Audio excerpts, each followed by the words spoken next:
Bowling, men's side, the king. D. Hall, top qualifier yesterday, opens with a strike. He had a 279 game yesterday, 1368 total to qualify, and he will match up against Tim Sharp, who has been razor sharp lately, to start the first game with a 225, second game pushing aside Earl Weatherford with a 204. You know, the people that make this show, available to the greater Cincinnati area, the BPA and the Hudepohl Brewery, I just can't say enough nice things about them. They treated me great through the years. They treated the game of bowling great. And here we go, Steven. Last game of the year, $10,000 on the line, but both players open with a strike. Wouldn't that be something? I love it. Take a look at here on the replay. We can finish it up from the pits. This is a pin boy's view of a perfect strike. Ken Rippinger, Andrew Donnelly, Lee Overlag, they're all here. Is it two?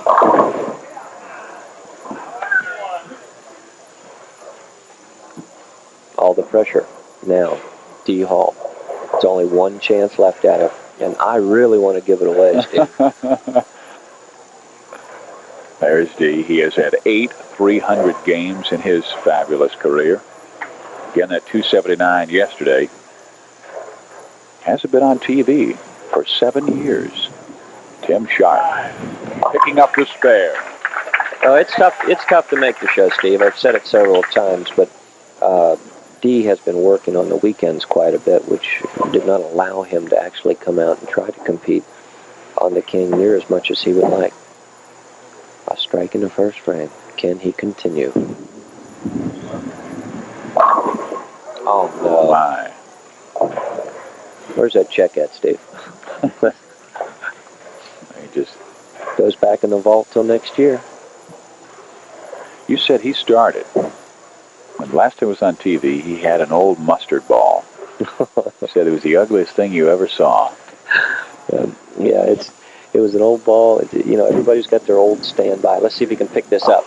No, not quite enough of the 4, or too much of the 4, but it was his favorite ball for a lot of years. Dee and I together have a couple of city titles, one in the doubles, one in the team. We share a state team title, and we finished third in the state team doubles one year. Dee and I have been bowling for a lot of years together and against each other. There's a mustard ball. Did Dee bring that to good luck? Perhaps, as he hits a strike here in the third frame. So Tim Sharp, who opened with a strike, picked up a spare with a strike here, can add to his lead. But this is D. Hall. That's the way to bowl.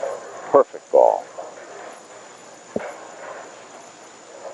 There's Pin just driving through there and pushing everything aside in its way. Tim Sharp.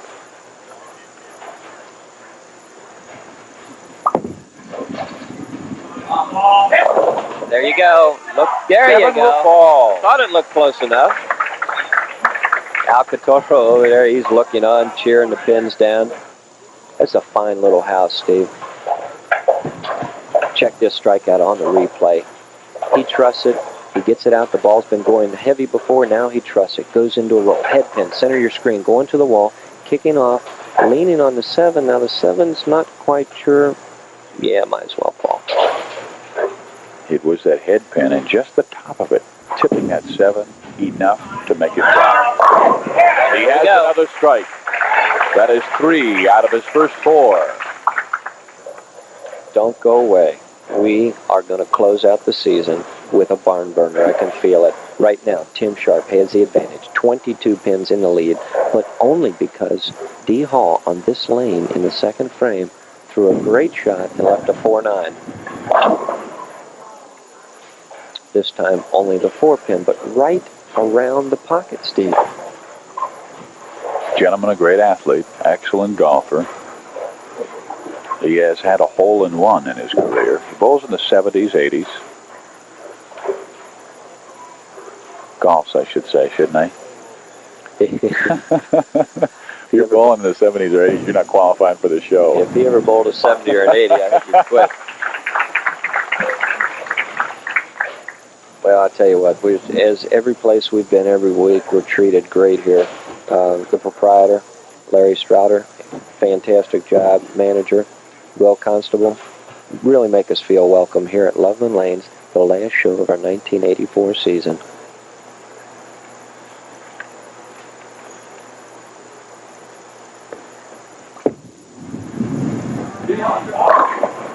Right there. Pushes himself back. Tim Sharp, who has been just fantastic in the first 4 frames, as D. Hall. This is a great shot we have here.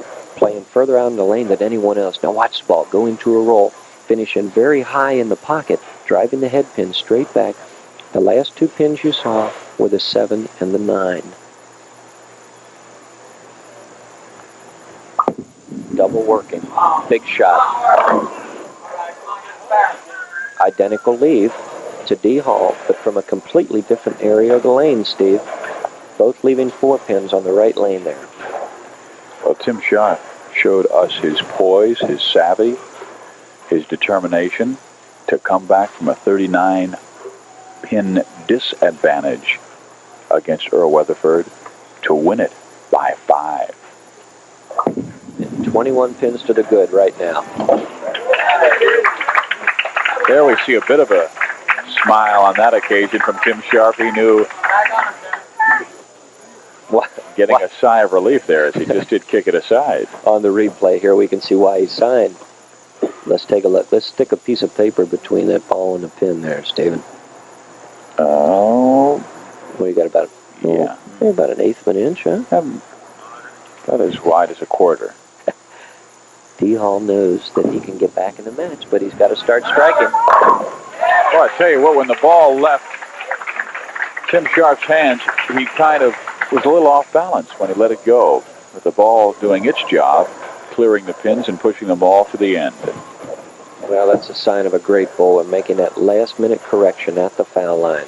Tim Sharp. 21-pin advantage. Watches D. Hall. And he picks up a strike. I'll tell you what, Steve, right now I've watched D-Bowl for a lot of years, and he's had some tough times. Every bowler goes through a period where they have some problems. But D. Hall, right now and yesterday, has been throwing the ball as great as I ever have seen him. Watch this. Perfect. In the pit. It's incredible. I love to see one of the older guys. At 33, he's one of the older bowlers in the city, throwing the ball this well. 7 hangs in there. Well, he is a 21-year veteran of bowling. Started when he was 12 years old. 33 now. His average is 216. And here's a look at the last shot that will leave the 7. He trusts the ball. He rolls it out further out on the lane, allows it to hook back, and you can see the mix in action he gets. But the head pin, rather than helping him out, as it does many players, actually threw a cross body block into the 5 pin there, which enabled the 7 to stand. It's a 12-pin match. 3 frames to go. Both players are very close to the pocket on every shot. Anything can happen, Steve. And the youngster right over D. Hall's shoulder counting up the pins to find out who is leading right now. Advantage to Tim Sharp. He's our leader by 12 pins. The 7 spun just a bit, but stays aloft.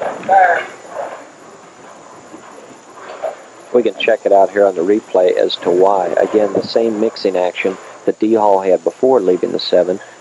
Identical shot, just from a different section lane. Head pin, center of your screen, going to the wall. Now watch it come off. Throw a body block into the pins. There he covers. Last couple of shots going across lane, he was a little shaky, but he geared it in that time. Loveland Lanes wanted me to mention here that they are going to be installing the new Brunswick armor plate lanes, and they want you to join a summer league and come on out and check it out. 117 to 129, 12 pins, advantage Tim Sharp. 3 frames to go, both players working on a spare. Anything can happen.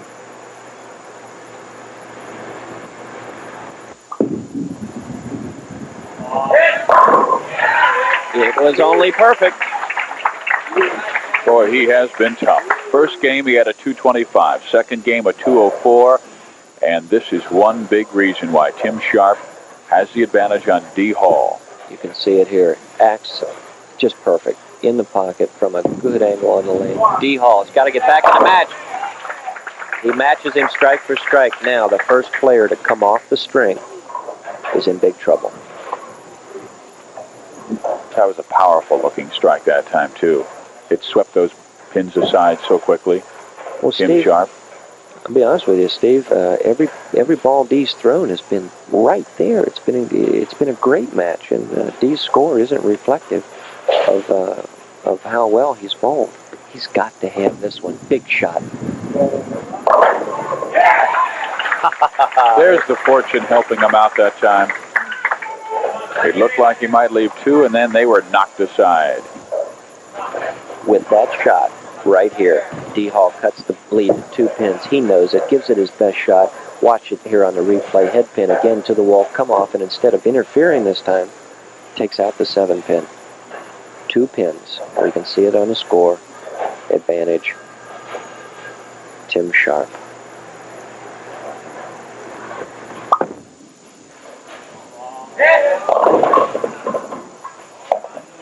Going wide, Steve. Leaving the 2 pin, an easy spare, but he loses the momentum and the advantage of a strike.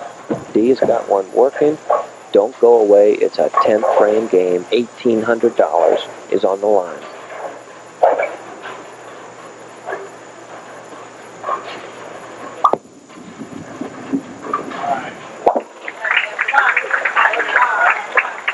Now, we have all sorts of possibilities here, Steven. Really too numerous to mention.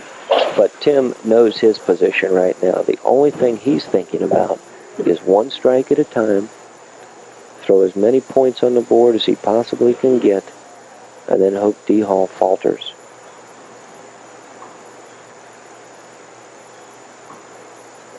Tim led the way in the first game, came back in the second. What will he do here in the final frame? The 7, and you could look at the unbelievable expression etched on the face of Tim Sharp. The disappointment as the 7 just simply would not fall. And here is a chance, David, to look at it. Absolutely unbelievable. Super shot, gave it his best turn. Tim knows that that 7 pin spells trouble. Oh my goodness. Tim cannot pick up that final shot, finishes with a 196, and now D. Hall can take home the money. As long as he doesn't hit his ankle, fall into the channel or anything else, he'll be there. Bill advised me he needs a mark. And that's the best mark I can tell. He wanted it. He's wanted it bad for 7 years, and what a great way to come off of a slump. King of bowling. There's the sigh of relief. Did you see that? Yep. He has a chance here. He was in the pocket every shot.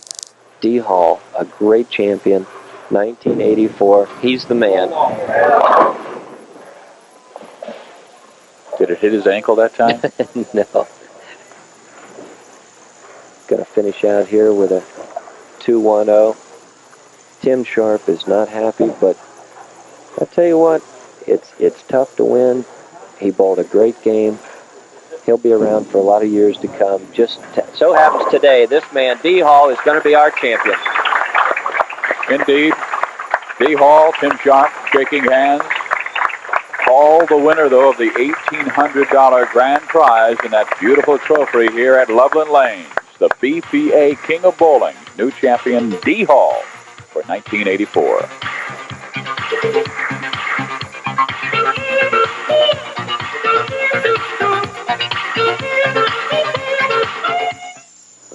We have our new king for the 1984 season BPA championship. It is D. Hall. He was the top qualifier yesterday. We'll talk with D in just a moment, but right now Dave Newrat's got some money to give to our other 3 gentlemen.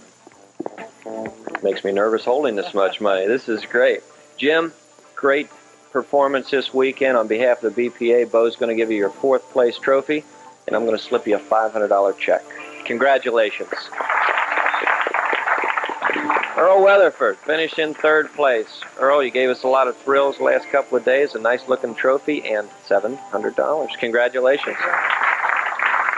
Bo Hudepohl presenting our 2nd place trophy to Tim Sharp, $900, and you gave us a rouse there, Tim. Super going. Congratulations to all of you. Way to go. And now we'll go to Sam Coleman from the BPA, who has the 1st place trophy and an $1,800 check. Sam, I'll let you take care of that. D. Hall, he had the qualifying top round of 279 yesterday, and D, I know you had to be satisfied. You said you've been bowling very well all year long. Yes, I've been bowling well all year, and I'm just real happy to be here. It's a great feeling. What are you going to do with the $1,800? Put it in the bank. Oh, come on, let's party. No, it goes in the bank. All right, D. Hall says he's putting the money in the bank. He's going to take the trophy, put it on the mantelpiece. And D. Hall, the 1984 BPA King of Bowling Championship. Join us again next year.